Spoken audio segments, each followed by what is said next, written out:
നമുക്കിന്നൊരു ക്യാബേജ് തോരൻ കൂടി ആക്കിയാലോ. ഒരു ക്യാബേജ് ഉണ്ട്, ഞാൻ അതിൻ്റെ ഒരു പീസ് കട്ട് ചെയ്ത് വെച്ചിട്ടുണ്ട്. അപ്പോൾ ഇതുകൊണ്ട് നമുക്കൊരു തോരൻ ഉണ്ടാക്കാം.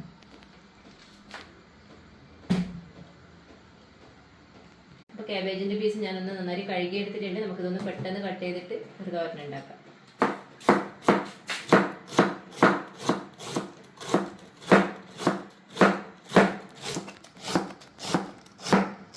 ഇതിൻ്റെ കൂടെ നമുക്കൊരു ചെറിയ പീസ് സവാളയും ഒരു പീസ് ഇഞ്ചി അതുപോലെ പച്ചമുളകും കൂടെ ചേർക്കാം കേട്ടോ.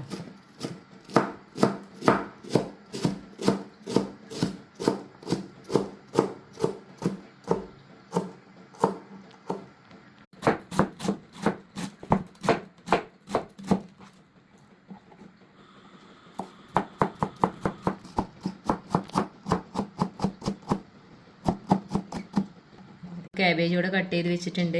അതുപോലെ ഒരു പീസ് സവോള, പച്ചമുളകും ചെറിയ കഷ്ണം ഇഞ്ചിയും പിന്നെ കറിവേപ്പിലയും. അപ്പം നമുക്ക് ഉണ്ടാക്കിയാലോ. വെളിച്ചെണ്ണ ഇവിടെ ചൂടായി വന്നിട്ടുണ്ട്. നമുക്ക് അതിലോട്ട് ഉഴുന്നുപരിപ്പും കടുകും കൂടെ ചേർക്കാം.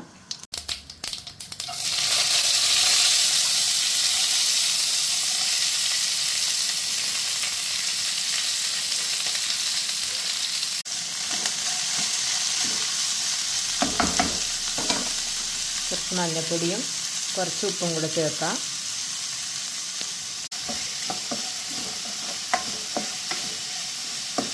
ക്യാബേജ് കുക്കായി വന്നിട്ടുണ്ട്. ഇത് കുറച്ച് തേങ്ങ കൂടെ ചേർത്തിട്ട് നമുക്കിത് വാങ്ങി വെക്കാം.